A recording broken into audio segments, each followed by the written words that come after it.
Red flags are incredibly obvious. That's why we call them red flags. So if they're so obvious, why do we ignore them? In this video, I'm going to discuss the senseless killing of a 16-year-old girl full of life that happened when a whole lot of people ignored a major red flag. This was a real-life case that I worked on 2 decades ago. It should serve as a horrific example as to the cost to people and businesses when a red flag is ignored. If you'd like to keep your staff and organization safe from violence and the damage it inflicts upon employee morale, turnover, productivity, community reputation, sales, and revenue, download my free workplace violence prevention checklist. Here you'll find the steps you can take to reduce the risk of workplace violence. Click on the link in the description below to access your free copy now. Hi, I'm Mike Corwin, and I help small to mid-sized businesses, nonprofit organizations, and government agencies create a safe, violence-free work environment so that their staff and organization can thrive. I spent over 30 years building cases as an investigator for attorneys. I worked on a lot of cases pertaining to death, but this case stands out as absolutely one of the most tragic and preventable deaths that I ever worked on.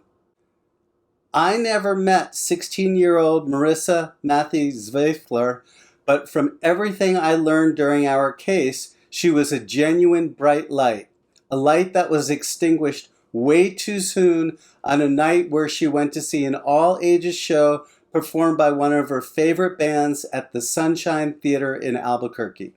See, the Sunshine Theater had hired a 22-year-old named Dominic Akers.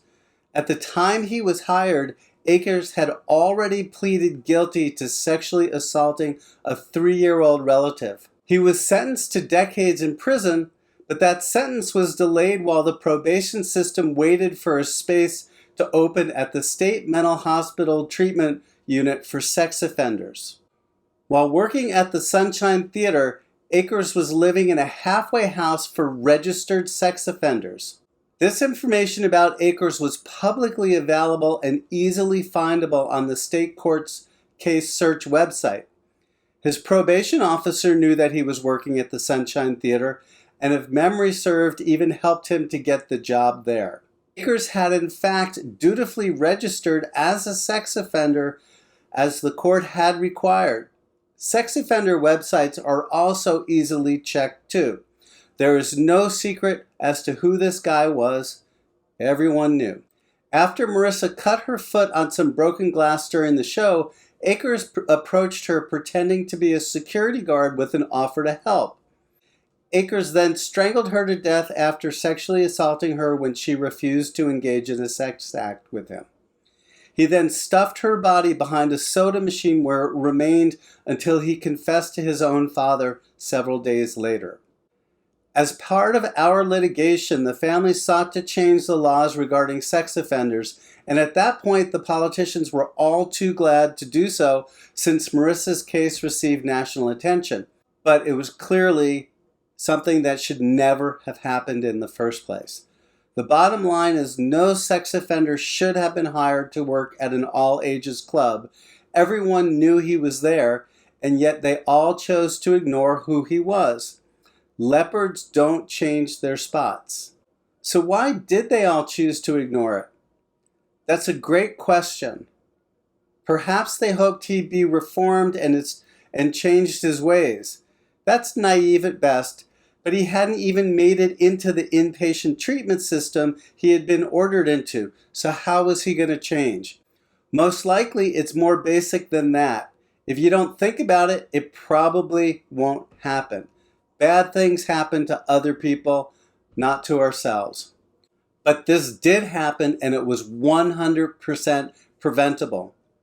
The Sunshine Theater survived Marissa's tragic death at the hands of one of its own employees, but there was probably a time when that was touch and go. Businesses have a duty to the people they invite onto their premises to keep them safe from violence.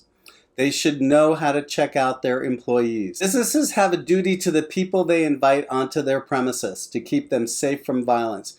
If you'd like to learn how you can keep your staff, customers, and organization safe from workplace violence, you can download my free workplace violence prevention checklist in the description below.